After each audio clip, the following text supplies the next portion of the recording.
नमस्कार दोस्तों, नंदन academy YouTube channel पे आपका स्वागत है। दोस्तों, आज हम आपके लिए यूपी टेट के लिए 30 महत्वपूर्ण यूबीएस के क्वेश्चन लेके आए हैं जो पीवाईक्यू में पूछे गए हैं और बहुत ही महत्वपूर्ण होने वाले हैं। दोस्तों, डेली इसी चैनल पर जब तक एग्ज़ाम है तब तक 30-30 करके आप लोग के लिए यूबीएस के क्वेश्चंस आएंगे। चलिए पहला क्वेश्चन पे आते हैं। पहला क्वेश्चन दिया गया है, किस वर्ण की उपस्थिति के कारण पौधे हरे होते हैं?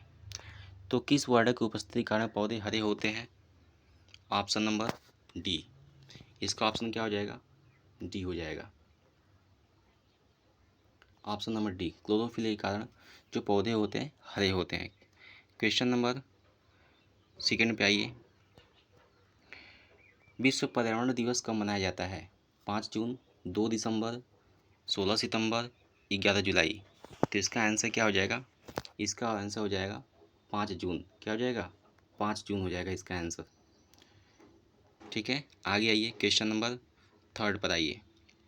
एम एस स्वामीनाथन एक थे। एम एस स्वामीनाथन क्या थे? पत्रकार थे, कृषि वैज्ञानिक थे, पारिस्थितिक वैज्ञानिक थे या पक्षी वैज्ञानिक थे? क्या थे? तो एम एस स्वामीनाथन जो थे ये एक कृषि वैज्ञानिक थे। क्या थे? कृषि वैज्ञानिक थे। ठीक है, आगे आइए। क्वेश्चन नंबर 4 पर आइए। Wild life institute of India कहाँ स्थित है?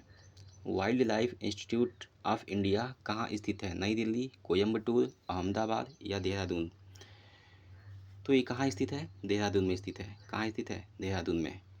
आगे आइए। Question number 5।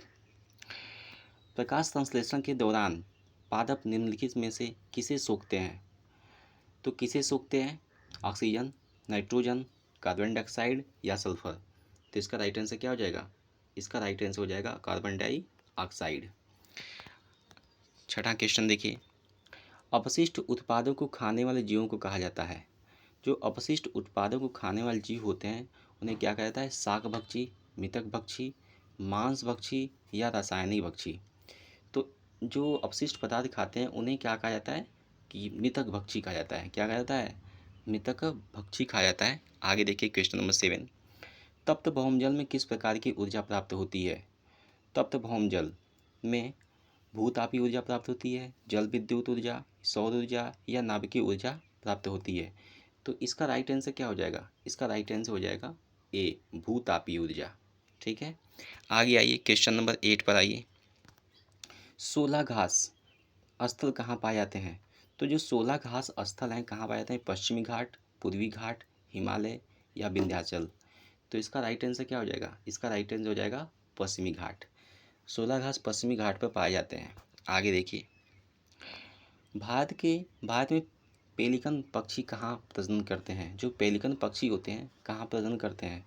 कुक्काले बेल्लूर, नोलापट्टू, कुंथनकुलम, उपयुक्त सभी? तो इसका जो आंसर होगा ऑप्शन नंबर डी हो जाएगा। सभी जगह जो भारत के पेलिकन पक्षी हैं प्रजनन करते हैं। क्वेश्चन नंबर 9 पे आइए, 10 पे आइए। मीना माता रोग ऐसी मछली खाने से होता है जिसमें अधिक मात्रा में पाया जाता है। तो मीना माता जो रोग है वह किससे पाया जाने वाला मछली खाने से रोग होता है? कैडमियम, आर्सेनिक, पारा या उपयुक्त सभी? तो इसका राइट आंसर हो जाएगा पारा। जो पारा होता है ऐसी पारा युक्त मछली खाने से मीना माता रोग हो जाता है। आगे देखिए क्वेश्चन नंबर 11। ओजोन परत अधिकतम ह्रास निम्न में से किस स्थान पर हुआ है या किस पर हुआ है? ऑप्शन नंबर ए, भूमध्य रेखा, बी, उत्तरी ध्रुव, सी, दक्षिणी ध्रुव या इनमें से कोई नहीं? तो ओजोन की जो परत है उसमें दक्षिणी ध्रुव में ह्रास देखने को मिला है। जैसे अंटार्कटिका में एक हमें छिद्र दिखाई देता है कि ओजोन में छिद्र है, तो दक्षिणी ध्रुव में पाया जाता है। आगे देखिए question number 12। Red data book किससे संबंधित है? विलुप्ति के करीब जीव, नदियों में प्रदूषण, घटता भूगर्भ जल स्तर, वायु प्रदूषण? तो रेड डाटा बुक जो होता है इससे संबंधित, किससे संबंधित है? ऑप्शन नंबर ए से संबंधित है, विलुप्ति के करीब जीव से संबंधित है। ठीक है, आगे देखिए क्वेश्चन नंबर 13। इनमें से कौन सा प्रथम मुख्य न्यायाधीश था? तो मुख्य न्यायाधीश कौन था इसमें पहले? एम पतंजलि शास्त्री, मेहर चंद महाजन, हीरा लाल जी कानिया या एस आर दास? तो इसका ऑप्शन नंबर क्या हो जाएगा? सी। ऑप्शन क्या हो जाएगा? सी हो जाएगा, हीरालाल जे कानिया। आगे देखिए क्वेश्चन नंबर 14। लोकसभा में चुनाव हेतु अधिसूचना कौन जारी करता है? नोटिफिकेशन कौन जारी करता है? तो भारत का निर्वाचन आयोग, राष्ट्रपति, गृह मंत्रालय या लोकसभा सचिवालय? तो इसका आंसर क्या हो जाएगा? Option number A. ठीक है, आगे आइए क्वेश्चन नंबर 14 में। भारतीय संविधान में विधि का शासन विचार कहाँ से लिया गया है? भारतीय संविधान में विधि का शासन विचार कहाँ से लिया गया है? तो इसका आंसर क्या हो जाएगा? इसका आंसर हो जाएगा इंग्लैंड। ठीक है, इंग्लैंड से लिया गया है। आगे देखिए क्वेश्चन नंबर 16। किस गैस के वर्षा के पानी में घुलने से वर्षा का पानी अम्लीय हो जाता है? तो कौन सी गैस पानी में घुलती है तो पानी अम्लीय हो जाता है?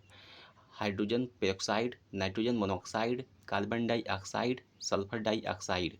तो इसका ऑप्शन क्या हो जाएगा? इसका ऑप्शन हो जाएगा सल्फर डाइऑक्साइड। चलिए आगे आइए क्वेश्चन नंबर 17 पर। भारतीय संविधान के किस अनुच्छेद में अस्पृश्यता का अंत किया गया है? अस्पृश्यता मतलब छुआछूत कहते हैं, अनटचेबिलिटी बोलते हैं। तो किस अनुच्छेद में किया गया है? अनुच्छेद 15, 16, 17, 18? तो इसका राइट आंसर हो जाएगा, क्या हो जाएगा? अनुच्छेद 17। अनुच्छेद 17 में अनटचेबिलिटी का प्रावधान है कि कोई छुआछूत नहीं कर सकता। आगे आइए क्वेश्चन नंबर 18। संसार का सर्वाधिक समस्याकारी जलीय खरपतवार जिसे बंगाल का आतंक भी कहा जाता है, तो संसार का सर्वाधिक समस्याकारी जलीय खरपतवार कौन सा है? बताइए। Parthenium hysterophorus, eichhornia crassipes, lantana camara, cynodon dactylon? तो इसका आंसर क्या हो जाएगा? इसका आंसर हो जाएगा जलकुंभी, मतलब एइकोर्निया क्रास्पिस। ठीक है, आगे देखिए क्वेश्चन नंबर 19। वायरस में अजैविक होने का क्या लक्षण है? यह प्रजनन नहीं कर सकता, इसमें प्रोटीन नहीं पाया जाता, इसमें वंशानुगत सामग्री नहीं होती, या इसको क्रिस्टल के रूप में परिवर्तित किया जा सकता है? तो वायरस के अजैविक होने का जो लक्षण है, ऑप्शन नंबर डी हो जाएगा, इसको क्रिस्टल के रूप में परिवर्तित किया जा सकता है। ठीक है, आगे आइए क्वेश्चन नंबर 30। पादप हार्मोन को फलों को पकाने में सहायता करता है। तो जो पादप हार्मोन्स है जो फलों को पकाने में सहायता करता है, जिबरेलिन, साइटोकाइनिन, एथाइलिन या ऑक्सिन? तो इसका आंसर क्या हो जाएगा? ऑप्शन नंबर सी, एथाइलिन, जो क्या होता है? एक हार्मोन्स होता है जो फलों को पकाने में सहायता करता है। ठीक है, क्वेश्चन नंबर 21। स्वतंत्र रूप में भूमि में रहने वाला अवायवीय जीवाणु जिसमें नाइट्रोजन स्थिरीकरण की क्षमता होती है उसे क्या कहते हैं? बताइए। क्लास्ट्रीडियम, राइजोबियम, राजोटोबैक्टर या विब्रियो? तो इसका ऑप्शन नंबर ए हो जाएगा, क्लास्ट्रीडियम। राइजोबियम नहीं होगा, क्योंकि राइजोबियम जो होता है पौधों में नाइट्रोजन को सप्लाई करने वाला बैक्टीरिया होता है, लेकिन इकट्ठा करने का जो जीवाणु होता है वो क्या होता है? क्लास्ट्रीडियम। आगे देखिए क्वेश्चन नंबर 22। किस प्रकार का डीएनए कोशिका में समान रूप से पाया जाता है? तो कोशिका में समान रूप से पाया जाना डीएनए कौन सा है? बी डीएनए, सी डीएनए, जेड डीएनए, ए डीएनए? तो इसका ऑप्शन क्या हो जाएगा? इसका ऑप्शन हो जाएगा बी डीएनए। ठीक है, आगे आइए क्वेश्चन नंबर 23। सन 1853 में भारत की पहली ट्रेन चली थी, कहाँ से कहाँ तक चली थी? कलकत्ता से अलीपुर, मुंबई से ठाणे, मुंबई से पुणे या कलकत्ता से दमदम? तो इसका ऑप्शन नंबर क्या हो जाएगा? बी, मुंबई से ठाणे चली थी 1853 में। ठीक है, 18 देखिए। आगे देखिए। एशिया का सबसे बड़ा पशु मेला कहाँ आयोजित होता है? पुष्कर में, हरिद्वार में, सोनपुर में या नासिक में? तो एशिया का सबसे बड़ा जो पशु मेला होता है यह सोनपुर बिहार में होता है, पुष्कर में नहीं। पुष्कर में ऊंट मेला होता है, और सोनपुर में सबसे बड़ा पशु मेला कहाँ होता है? बिहार में, बिहार के सोनपुर में एशिया का सबसे बड़ा पशु मेला लगता है। ठीक है, आगे आइए क्वेश्चन नंबर 25। राष्ट्रीय एकता परिषद की स्थापना कब हुई? 1961 में, 1971 में, 1981 में या 1951 में?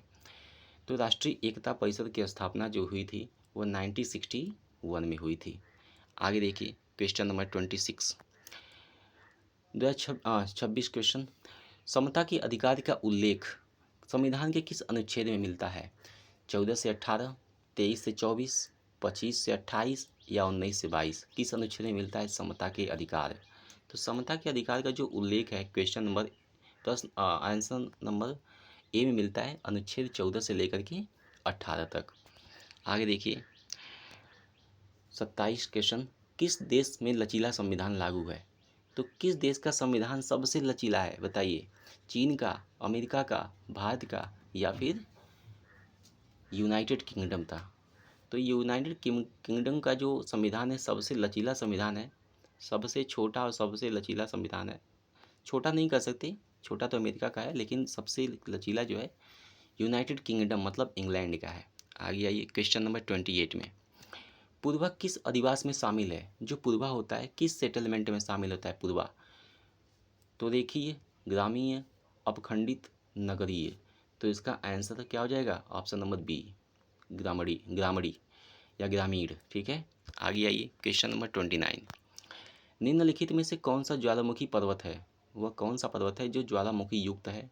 यूराल, एप्लेसियन, किलिमंजारो या अरावली।